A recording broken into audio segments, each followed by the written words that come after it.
Hello everyone, welcome to लर्नरवी। I am Shivani Chauhan. इस video में हम लोग देखेंगे क्लास 8 हिस्ट्री की बुक का chapter 6 weaver, iron smelters and factory owners का पार्ट 2। इससे पहले हम लोग पार्ट 1 देख चुके हैं। पार्ट 1 में हमने काफ़ी कुछ देखा था कि किस तरीके से हमारे देश की जो टेक्सटाइल थी, टेक्सटाइल होता है कपड़ा, हमारे देश की कपड़े की इंडस्ट्री या फिर कारीगर इतने अच्छे थे। हमारे देश का कॉटन इतना गजब का होता था ना कि पूरी दुनिया में उसकी डिमांड थी। यूरोप से बहुत ज़्यादा व्यापारी यहाँ पर आते थे और यहाँ के कपड़ा, यहाँ का मसाला ख़रीद के जाते थे, अपने देश में खूब प्रॉफिट में बेचते थे। और यहाँ पे फिर वहाँ से चांदी में आता था। मतलब यहाँ से वो कपड़ा ले जाते थे, बदले में हमें चांदी देते थे, तो फिर उनको तो चांदी उनकी लॉस हो जाती थी। फिर धीरे धीरे उन्होंने हमारे देश पे कब्ज़ा करना शुरू कर दिया। अब कब्ज़ा करा तो फिर यहाँ से कर इकट्ठा करने लगे, टैक्स इकट्ठा करने लगे, तो चांदी का इन्फ्लो जो हमारे देश में होता था वो बंद हो गया और हमारा देश गुलाम बन गया। फिर वहाँ पे जो है इंडस्ट्री डेवलप हो गई यूरोप में, स्पेशली इंग्लैंड में स्पिनिंग जेनी, और जो मतलब हैंडलूम होती थी, उसमें एक इंसान ही बहुत सारा कपड़ा एक बार में बना सकता था। और वहाँ का स्टीम इंजन डेवलप हो गया, इन्वेंशन हो गया स्टीम इंजन का। तो ये इंपॉर्टेंट है कि स्पिनिंग जेनी जो है वो जॉन के ने इन्वेंट करी थी और रिचर्ड ऑकवर्ड ने जो है वो किया था स्टीम इंजन। ये सारा का सारा इससे पहले हम देख चुके हैं यहाँ तक। अब पूरा ये वाला भी देख लिया था कि वीवर्स कौन होते हैं और क्या क्या उनका काम होता है। अब डिक्लाइन इन इंडियन टेक्सटाइल, ये वाला जो है यहाँ से हम लोगों ने ये भी देख लिया था हाँ कि डिक्लाइन किस तरीके से हुआ। तो इंडियन टेक्सटाइल जो है वो कम्पीट नहीं कर पा रही थी। देख लेते हैं यहाँ से डिक्लाइन इन इंडियन टेक्सटाइल। तो डेवलपमेंट जो हुआ था ना कॉटन इंडस्ट्री का ब्रिटेन में, उससे इंडिया के कपड़े पे बहुत ज़्यादा काफ़ी तरह से इफ़ेक्ट पड़ा था। पहला इफ़ेक्ट कि इंडिया की टेक्सटाइल को अब ब्रिटिश की टेक्सटाइल से, ब्रिटिश के कपड़े से compete करना पड़ता था यूरोप में भी और अमेरिका के मार्केट में भी। तो पहला ये हो गया कि उसको इंडियन टेक्सटाइल जो पहले किसी के साथ कंपटीशन उसका इतना नहीं था, खूब बिकती थी, अब ब्रिटेन के कपड़े के साथ उसका कंपटीशन होने लगा। सेकंड था कि एक्सपोर्ट टेक्सटाइल का करना ब्रिटेन में काफ़ी ज़्यादा डिफ़िकल्ट हो गया था, क्योंकि बहुत ज़्यादा टैक्स लगाया जाता था ब्रिटेन में।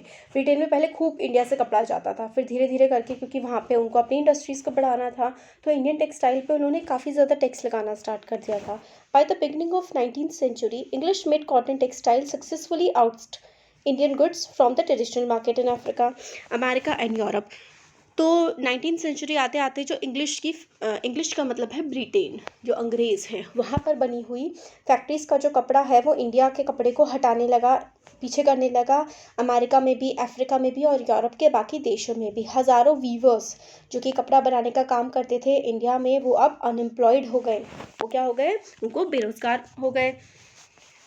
तो फिर बंगाल के जो वीवर्स थे उनको बहुत ज़्यादा नुकसान हुआ। इंग्लिश और यूरोपियन कंपनीज़ जो हैं उन्होंने इंडिया का कपड़ा ख़रीदना बिल्कुल बंद कर दिया और अब उनको कोई अच्छा दाम भी उसका नहीं मिलता था। तो ये ना एक we must starve for food, मतलब ये कहते हैं कि हम लोगों को खाने के लिए बिल्कुल भूखे भूखे रहेंगे, हम मर जाएंगे, इस तरीके की बातें एक आर्टिकल में लिखी गई थी। इसमें लिखा गया है कि पहले एक विमेन थी, वो काफ़ी अच्छे से अपना घर का खर्चा चला लेती थी बेच के। फिर धीरे धीरे जब जो अंग्रेज़ों की इंडस्ट्री से आने लगा कपड़ा, तो अब उसको खाने का पैसा मिलना भी अब मुश्किल हो गया है। तो एडवांस पहले मिल जाते थे आराम से और फिर उससे वो अपना कपड़ा बुन लेते थे, उनको प्रॉफिट भी हो जाता था। बट काफ़ी ज़्यादा ख़राब कंडीशन हुई वीवर्स की, क्योंकि इंडिया के कपड़े पे बहुत ज़्यादा टैक्स लगने लगा और जो ब्रिटेन से कपड़ा आता था वो फ्री ऑफ टैक्स आता था और यहाँ पे सस्ता पड़ता था, तो लोग उसको खूब खरीदते थे। अभी भी कहते हैं कि बहुत बुरा जो है आना बाकी था। 1830s में क्या हुआ, ब्रिटिश कॉटन जो है वो इंडिया के मार्केट्स को फ्लड करने लगी। इनफैक्ट 1880s आते आते 2/3 जो कॉटन के कपड़े इंडिया के लोग पहनते थे वो ब्रिटेन में ही बनते थे। इससे सिर्फ वीवर्स ही नहीं बल्कि स्पिनर्स, बुनकर, जो भी कपड़े की इंडस्ट्री में काम करते थे, वो बहुत बुरी तरीके से इफ़ेक्ट पड़ा उन पर। थाउजेंड्स, हज़ारों जो गाँव की औरतें थीं जो कि स्पिनिंग मतलब काता करती थी ना कपड़े को, वो बिल्कुल जॉबलेस हो गई। पहले वो पैसा कमा लिया करती थी, अब उनके पास पैसा कमाने का कोई ज़रिया ही नहीं बचा था। Handloom weaving did not completely die in India. Handloom weaving मतलब कातना चरखे से और उसको फिर बुनना, ये सारे का बिल्कुल पूरी तरीके से ख़त्म नहीं हुआ। This was because some types of clothes could not be supplied by machines. तो पूरी तरीके से ख़त्म क्यों नहीं हुआ? क्योंकि कुछ ऐसे कपड़े भी होते थे जो मशीन बना ही नहीं सकती थी।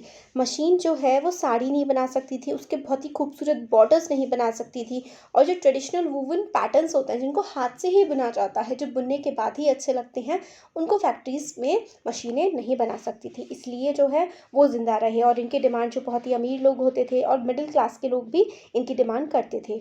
Nor did textile manufacturer in Britain produce the very course clothes used by poor in India. तो बहुत ज़्यादा जो कोर्स कपड़ा, सस्ता कपड़ा जो है वो ब्रिटेन में बनता था और इंडिया में बेचा जाता था। तो वो गरीब लोगों के लिए थोड़ा हेल्पफुल रहा, या फिर क्या क्या कहें, हेल्पफुल क्या रहा, उनके एम्प्लॉयमेंट गया, उनको कपड़ा खरीदना पड़ा ब्रिटेन का।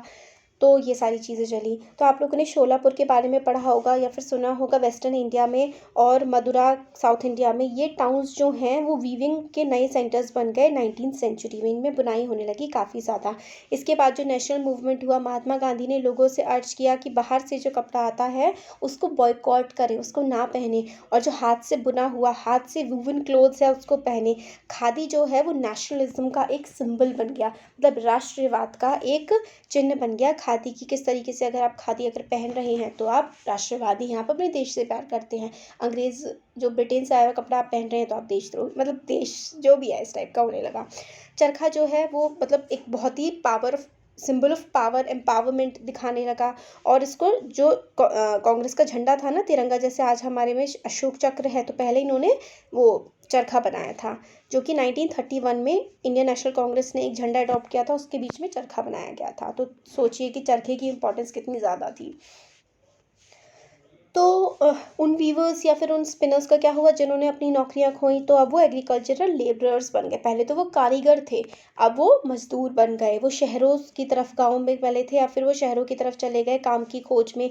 कुछ लोग बहुत सारे अलग अलग देशों में चले गए, प्लांटेशंस जहाँ पे कॉफ़ी या फिर शुगर केन या फिर रबर की प्लांटेशन अफ्रीका में, साउथ अमेरिका में चले गए। और कुछ हैंडलूम वीवर्स जो थे उनको नई जो कॉटन मिल इंडस्ट्रीज़ लगी थी ना इंडिया में भी कुछ, उनमें काम मिल गया, जो कि बॉम्बे या मुंबई है, अहमदाबाद, शोलापुर, नागपुर, कानपुर, इन जगह पर जो इंडस्ट्रीज़ लगी थी इनमें कुछ लोगों को काम मिल गया। तो अब कॉटन मिल्स कम अप। अब आता है कॉटन मिल्स कम अप। तो कॉटन मिल्स भी काफ़ी ज़्यादा बढ़ने लगी थी, हमारे देश में भी बहुत ज़्यादा नहीं, बट इनिशियली स्टार्ट हो गई थी। पहली कॉटन मिल, ये इंपॉर्टेंट है, इंडिया में जो सेटअप हुई थी वो हुई थी बॉम्बे में 1854 में। और अर्ली 19th सेंचुरी की बात करें तो बॉम्बे जो है काफ़ी इंपॉर्टेंट सेंटर बना था, जो कि रॉ कॉटन बाहर से आता था इंडिया में, और फिर सॉरी, इंडिया से रॉ कॉटन बाहर जाता था इंग्लैंड को और चाइना को।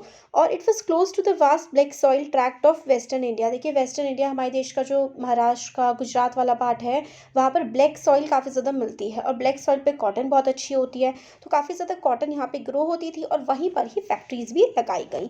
क्यों लगाई गई? क्योंकि रॉ मटीरियल हिंदी में कच्चा माल बोलते हैं। रॉ मटीरियल का मतलब क्या है? देखिए कपड़ा है, कपड़ा बेसिकली कॉटन से ही बनता है। तो कॉटन उसका क्या हो गया? रॉ मटेरियल, क्योंकि जब कॉटन नहीं होगा तो कपड़ा नहीं बनेगा। तो मिल्स में कपड़ा बनना है तो कॉटन चाहिए, इसलिए रॉ मटेरियल के पास ही इंडस्ट्री को लगा दिया गया था। तो इसमें ये देखिए फैक्ट्री वर्कर्स जो है वो काम कर रही हैं, विमेन। तो स्मेल्टिंग का अब आता है। By 1984 mills started operating in Bombay. तो बॉम्बे में ही लगभग 84 मिल्स ने स्टार्ट कर दिया था काम करना। काफ़ी सारे जो मिल्स है वो पारसीज़ ने या फिर गुजरातीज़ ने ही लगाई थी, जिन्होंने काफ़ी ज़्यादा पैसा कमाया था चाइना के साथ व्यापार करने में। मिल्स जो हैं वो दूसरे मिल्स, मतलब फैक्ट्रीज़ मान लीजिए आप, फैक्ट्रीज़ जो हैं कॉटन की वो और इलाकों में भी आई। पहली मिल अहमदाबाद में जो है 1861 में स्टार्ट हुई थी, और वो कब हुई थी महाराष्ट्र वाली, वो आप मुझे बताइए कमेंट सेक्शन में, ठीक है। ईयर लेटर इसके बाद कानपुर में भी, यूनाइटेड प्रोविंस यूपी में भी, और कॉटन की मिल्स काफ़ी ज़्यादा आने लगी इससे, क्योंकि इसमें लेबर की काफ़ी ज़्यादा डिमांड होती है। तो हज़ारों जो पुअर पीजेंट थे, पुअर किसान थे, पुअर आर्टिसन और मजदूर, ये अलग अलग जगह गए बड़ी बड़ी सिटीज़ में, ताकि उनको इन मिलों में काम मिल सके। In the first few decades of its existence textile factory जो थी इंडिया में उसको काफ़ी ज़्यादा प्रॉब्लम हुई थी, और काफ़ी ज़्यादा डिफ़िकल्ट हुआ इनके लिए। Cheap textile imported from Britain, मतलब ब्रिटेन से जो सस्ता कपड़ा आता था उससे कम्पीट करना इन टेक्सटाइल के लिए मतलब इन इंडस्ट्रीज़ के लिए काफ़ी मुश्किल था। ज़्यादातर इन मोस्ट कंट्रीज़ गवर्नमेंट जो है वो सपोर्ट करती थी अपने देश के इंडस्ट्रियलाइजेशन को और एलिमिनेट करती थी बाहर से कंपटीशन, क्योंकि जो स्टार्टिंग में इंडस्ट्रीज़ होती हैं उनको मतलब बचाने की ज़रूरत होती है, क्योंकि बाहर से अगर बहुत सस्ता माल आएगा तो वो यहाँ पे वो इतना सस्ता प्रोड्यूस नहीं कर पाती नई इंडस्ट्रीज़ जो होती हैं, तो उनको बाहर की कंपनी से बचाने की कोशिश करनी पड़ती है। बट हमारे देश में तो थी ब्रिटिश सरकार, वो तो ऐसा कुछ करती नहीं थी, तो इनिशियली काफ़ी प्रॉब्लम हुई।